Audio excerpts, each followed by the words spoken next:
Hola, ¿qué tal? Vamos a continuar con el análisis a las figuras de la heroicidad guerrera en Troya y habíamos visto en la clase pasada que se establecía un código de conducta heroico y que venía precisamente desde la misma concepción del guerrero. Siguiendo ese código tan estrecho, el héroe homérico se define entonces por sus acciones y no suele ocultar profundidades. Los héroes de Homero son auténticos y directos, por lo que se vuelven siempre personajes entrañables porque son simples. Su ánimo, ese thimos griego, que algo tiene de físico y algo de natural, pues es entendido como pecho y a la vez como espíritu, es movido por una divinidad que lo conduce ya sea al éxito, ya al fracaso. Y es allí donde sirve ese código de conducta tan rígido, porque el héroe confronta las situaciones con lo que debe hacerse. No es seguir al pie de la letra las palabras de una divinidad, que ésta puede ser engañosa, sino escucharlas y tomar en cuenta su propio sentido del deber, puesto que el héroe confronta las situaciones con ese deber hacer, hace una intelección, actúa bajo un estricto código de conducta que le permite la heroicidad. Por otro lado, el hombre, integrado a su entorno, no cuestiona los movimientos del sumo destino. Esto es más obvio en la Ilíada, menos en la Odisea. Suele aceptar con resignación los dictados del destino, incluso cuando se trata de la muerte. La pasión que los mueve los engrandece en el dolor, y la muerte puede incluso ser el culmen de dicha pasión, porque alcanzarán con ella la fama, la única inmortalidad que está reservada a este ser efímero. Tan estricta visión humana no permaneció inamovible. Ya notamos diferencias entre un poema y otro, entre la Ilíada y la Odisea. La acción y los personajes cambian, ya que estamos ante dos obras que, aunque nacidas posiblemente de la misma mente creativa, no fueron consolidadas en el mismo tiempo, y los valores que sustentan cambiaron. En primera instancia se encuentra la acción misma de los poemas. Mientras la Ilíada corre a la muerte, la Odisea quiere alcanzar la salvación. La voluntad divina mueve los hilos en Troya. La determinación humana es la que señala el rumbo a la balsa de Odiseo. Incluso ese héroe es diferente.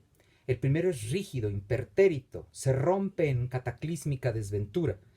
En cambio el otro tiene más astucia que fuerza bruta. Es flexible, es mutable, es empeñoso, es un superviviente. Uno es un verdadero héroe mítico, Aquiles. El otro es un héroe popular elevado a un nuevo nivel, Odiseo, preludiando de hecho al hombre del siguiente periodo artístico, que es el arcaico. El heroísmo en el mundo iliádico es con mucho una tragedia, que conlleva el respeto de los dioses y de los pares de aquel héroe que enfrenta sus miedos y los supera, que vimos que esa era la línea heroica. Y esto siempre a fin de conocer su propia naturaleza. La pregunta es, ¿la tragedia de quién? ¿Es la tragedia de Aquiles o es la tragedia de Héctor? Para muchos, sin duda, la de Héctor. Redfield, por ejemplo, titula así su texto sobre el héroe homérico, la tragedia de Héctor. La razón es fácil de comprender. A nuestros ojos contemporáneos, Héctor reviste las características que hoy elevamos como heroicidad. Es el hombre que lucha por su patria, por sus hijos, sus conciudadanos, valores que muy pronto el griego va a exaltar como adecuados y que hasta el día de hoy veneramos. Pero, ¿sería lo mismo ante la mirada de Homero? Pensemos por un momento. Héctor, a pesar de ser alabado en el poema, no deja de ser el enemigo de los griegos, y ello representa una contradicción, porque la Ilíada es un poema helénico. El texto troyano es el canto del vencedor, no del vencido. Para algunos investigadores esta aparente incongruencia se resolvería si supiéramos o comprendiéramos que la Ilíada fue compuesta para halagar en parte a los descendientes de Héctor, la estirpe troyana de los Eneadas que según tradición habitaban las costas asiáticas. Si esto es así, ¿por qué la iban a adoptar los griegos continentales como su magno poema educativo? Yo creo que la respuesta es más sencilla. El poeta cantó la cólera de Aquiles y por tanto Aquiles es el héroe a destacar, precisamente porque no es perfecto como solo lo parece Héctor, quien en última instancia tampoco es tan perfecto. Homero supo crear dos verdaderos antagonistas en su obra, sin que por ello uno sea el bueno y el otro sea el malo. La creación de personajes es uno de los aspectos mejor logrados de la Ilíada, está menos clara en la Odisea, y para muchos homeristas, la Ilíada es una serie de cantos individuales engarzados entre sí que forman un poema magno. Yo creo que no es así, basta con auscultar la creación de personajes para desmentir esa hipótesis. Precisamente la evolución de los personajes centrales es lo que define al poema como una obra concebida para ser monumental. Todo comienza con Aquiles, como debe ser, y recuerda el poeta al héroe en sus primeros versos, cuando dice: canta la cólera diosa, la del pelid Aquiles, la terrible, que 1000 dolores causó a los aqueos. El poema es sobre Aquiles, los demás personajes orbitan en torno a él. Sin embargo, Aquiles participa poco en la acción. Aparece en el primer canto, desaparece hasta una breve intervención en el canto 9 para volver a las sombras hasta el canto 20 y no abandona entonces ya la lisa hasta el final del texto. No obstante, es precisamente la ausencia de Aquiles lo que define el poema. Si ocurren las aristías, esto es, el destacarse de cada héroe, es porque Aquiles no está en batalla. Si los dioses deben acrecentar sus auxilios a unos o a otros, es aprovechando la ausencia de Aquiles. Si Héctor parece una fuerza incontenible, es porque Aquiles no está allí para detenerlo. Aquiles, el gran ausente, es la figura constante en el pensamiento del escucha o del lector de la Ilíada.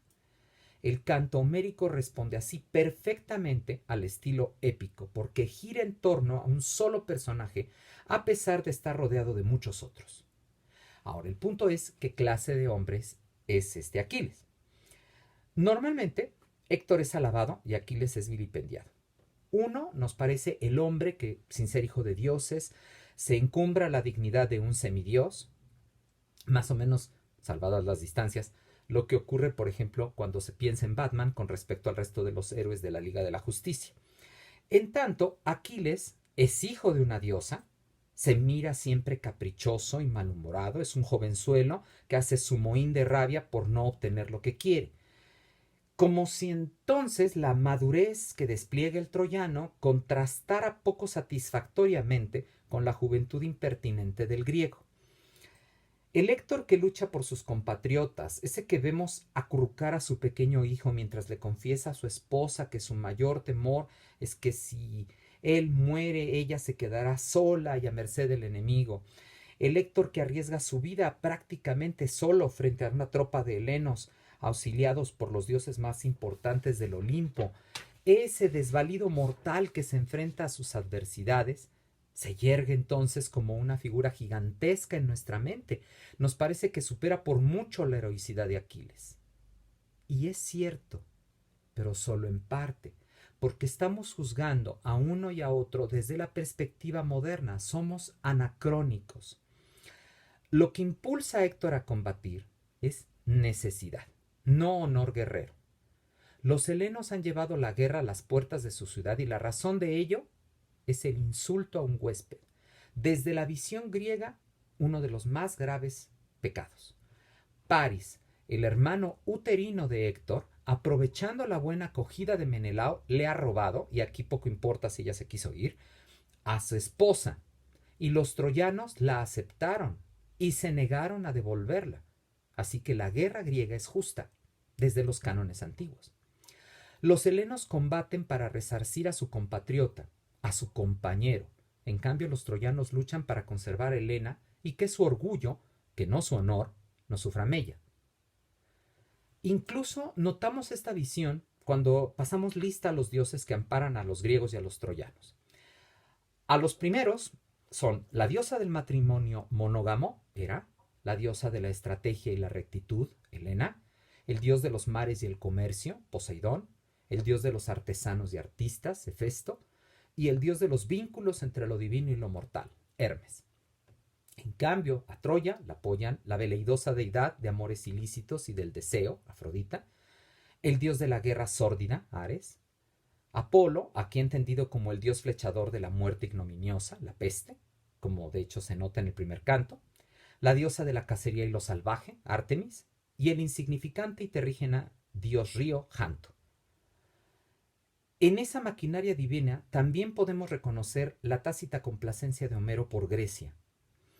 Por ello, el destino de Troya estaba fijado, caería, porque sus habitantes se negaban a aceptar los valores que sostenían a la civilización antigua que el poeta enaltece y subraya en la personalidad de los dioses.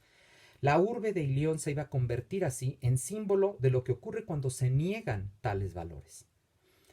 La caída final de Troya, desde tiempos helenos, fue también sinónimo de conmiseración y de enseñanza, pues el justo honor de los griegos se troca en vanidad que hizo que los mismos dioses que los amparaban fruncieran el ceño y los destruyeran.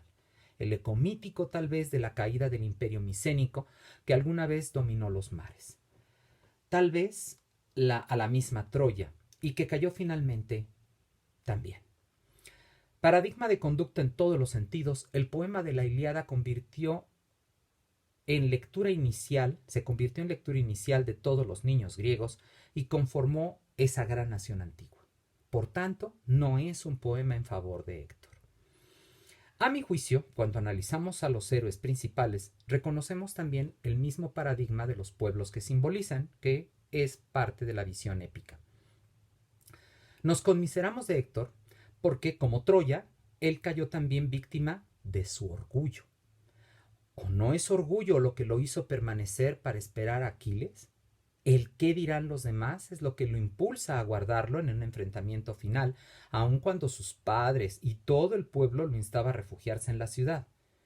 Esa actitud del héroe es lo que los helenos llamaban hibris, soberbia, y la consideraban, como los cristianos hasta el día de hoy, el peor de los pecados, pues es creerse superior a quien no se debe, suponerse más allá de las circunstancias que los dioses en su suma inteligencia han dispuesto. Un hombre cae en esta soberbia cuando su mente se obnubila y es pues un error ate que puede subsanarse por la reflexión, y allí es donde se mira la conveniencia del código heroico heleno, que no es exactamente el que poseen los troyanos, ni siquiera Héctor, que como todo bárbaro son más cercanos a los sentimientos que a la razón, como bien demuestran ambos héroes. Aquiles, al principio de la Ilíada, es puesto a prueba por el destino. Agamenón, el sumo rey y comandante de los aqueos, obnubilado por sus éxitos, cae en el error de pretender ser, efectivamente, el más grande de todos los griegos y, en soberbia, en hibris, pretende robar el premio de Aquiles, Briseida, para así resarcir la devolución que debe hacer de su propia cautiva. Las mujeres como persona aquí no son importantes, son premios al desempeño de los varones y nada más. Lo que está en juego entre los dos es el honor, y Agamenón lo mantiene confundiéndolo con su capricho real. Aquiles, furioso, se deja arrastrar por ese mismo error que ha confundido a Agamenón y está a punto de sacar la espada y matarlo, lo que hubiera desencadenado el fin de los griegos y la salvación de Troya. Pero interviene Atena por mandato de Hera y reconviene a Aquiles para que aguarde la mejor de las venganzas, la venganza de los dioses.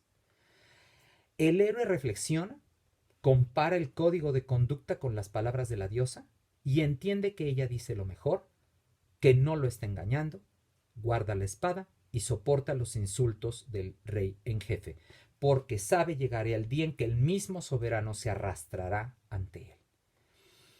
Comparemos este acontecimiento primero en la Ilíada con el acontecimiento final de la misma, pero ahora en la persona de Héctor. Soberbio también, Héctor cree que puede, a pesar de lo que todos le dicen, enfrentar a Aquiles, doblemente peligroso porque lo impulsa el odio y la culpabilidad por la muerte de Patroclo. Temeroso, Héctor huye de su adversario que lo persigue.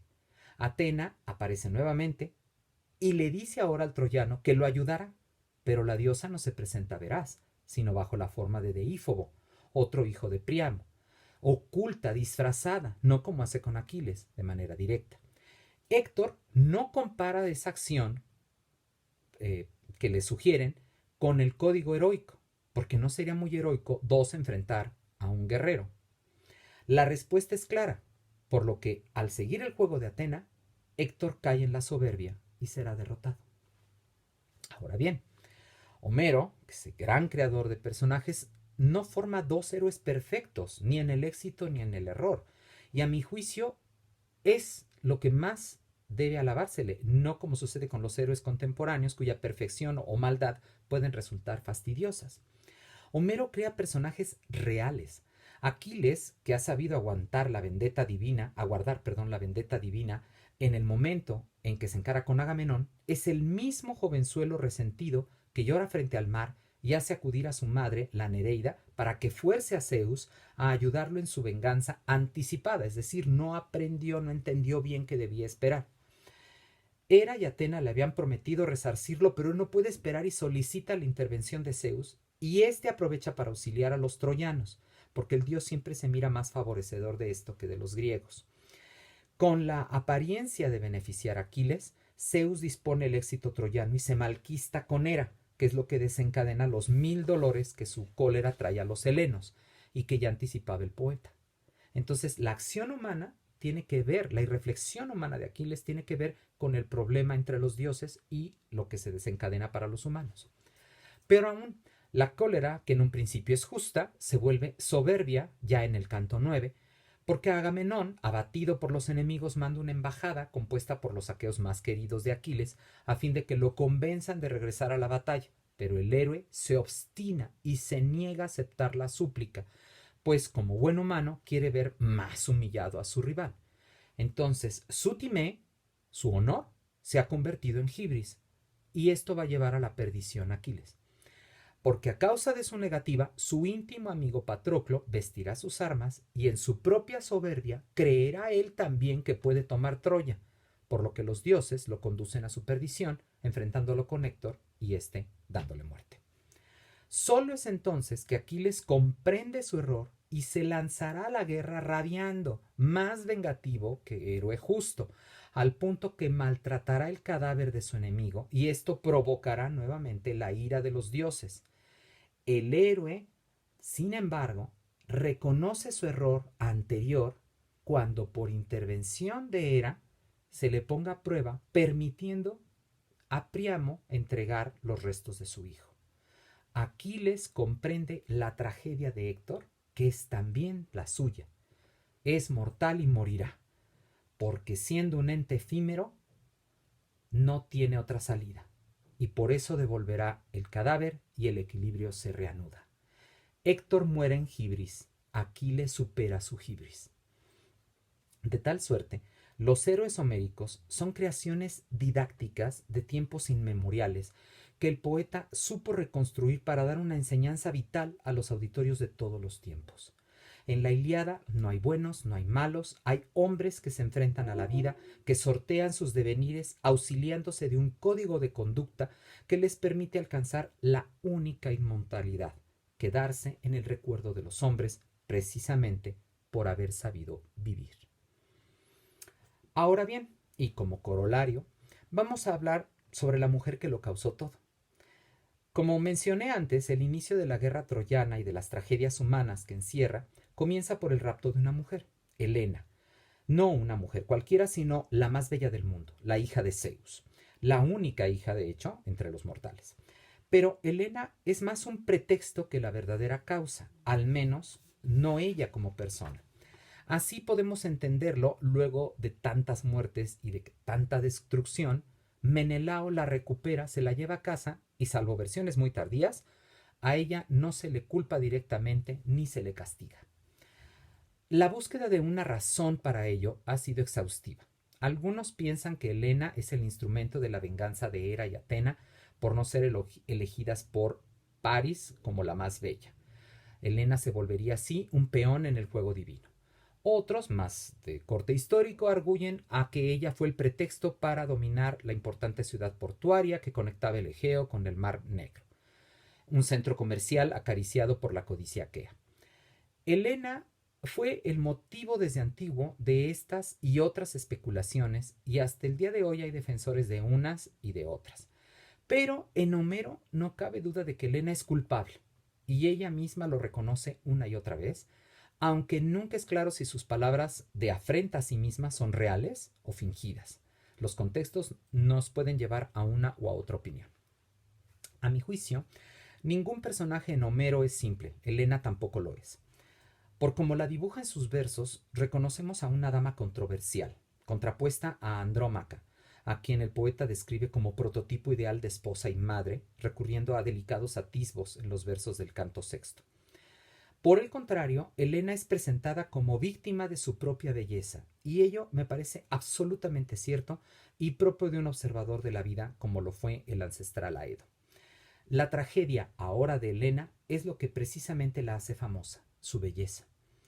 Arrastrada por ella llegaron a su puerta decenas de amantes que la amaban por su fama de hermosa, no porque la conocieran. Amaban a la bella Helena, no a la joven espartana que desposarían. Era más un triunfo que un interés romántico o incluso real. Odiseo mismo no duda en afirmar que si se unió al grupo de pretendientes fue para formar parte del célebre conglomerado de reyes y príncipes que la pretendían. Esto es nada halagador para la joven mujer, por más hermosa que fuera. Por ello, no es de extrañar que haya elegido a Menelao, de todos el único a quien ella conocía, porque lo había tratado en su propio palacio. Ahora, ¿Menelao amaba a Helena? Pues es algo muy difícil de contestar porque él también parece inmerso en la fama de su belleza. La llegada de París no es tampoco otra cosa que la legendaria apariencia de la reina griega. El que podría comprenderla sería París por ser también hermoso, pero no logra hacerlo, porque la belleza afecta de manera diferente a hombres que a mujeres. En ellas las define y se ven juguetes de su propia hermosura. En ellos es un arma más que esgrimir para sus fines. Y Homero lo deja muy en claro, mostrando una y otra vez que París toma como estrategia su belleza. Y en más de una ocasión es algo que se le reprocha, incluso por el propio Héctor. Pero los bellos van a ser por ello siempre tildados de afeminados, porque utilizan su belleza para conquistar, como lo hacen las mujeres. Pero cuando la belleza es una especie de naturaleza en las mujeres, esta se vuelve más una maldición, si es que ella no logra transformarla en un arma de seducción para obtener sus deseos. Homero nunca nos va a presentar a Helena como una femme fatal. Ese va a ser Eurípides, al menos en una de sus obras. Como leemos en la Ilíada, solo podemos conmiserar a Helena, que reconoce sus errores como suelen hacerlo los héroes. Ella se da cuenta de la clase de esposo que ha preferido. París es un cobarde que solo sabe usar su hermosura para lograr sus caprichos. Y por ello en el canto segundo, Homero hará a Helena dudar sobre volver con Menelao y anticipa toda una corriente mítica sobre la traición de la reina a su nuevo esposo y su nueva patria a favor de los griegos. Helena también es un paradigma de conducta, como lo fueron Aquiles y Héctor, o como lo son todos los personajes de Homero, solo hay que revisarlos. Ella reconoce su error y ante los hechos que se le presentan, lo hace, pero como mujer está imposibilitada para actuar por sí sola, mas no por ello deja de hacer oír su voz en forma de reproches a su fementido marido. Para un lector u oyente de la Ilíada, Helena no es una villana, aunque tampoco sea una heroína, solo es una víctima del sistema que la agobia porque no fue creado para ella. De igual forma estarían Hécuba y Andrómaca, desvalidas ante el código de conducta guerrero que no les da opción a ellas como mujeres, por lo que el poeta no deja de señalarlo en sus personajes femeninos y en la desgracia que las acompaña precisamente por la rigidez del código heroico. Y hay que cabría la pregunta, ¿Homero estaba entonces de acuerdo con ese código? Si oímos a sus mujeres parece que no. Incluso pondrá en boca de su héroe principal, Aquiles, una acre crítica al mismo cuando diga que él no tiene nada que reprocharle a los troyanos, que ningún mal le hicieron en lo suyo ni le robaron una mujer. Es como censurar el por qué fueron todos los aqueos a Troya. El código está anquilosado. Homero parece corroborarlo. Y es muestra de ese terrible sentido de un código demasiado rígido lo que sucede tanto a los héroes como a las heroínas. Muy bien. le dejaremos aquí y continuaremos las siguientes clases, las que nos faltan, para hablar ahora de los héroes romanos. Pásenla muy bien.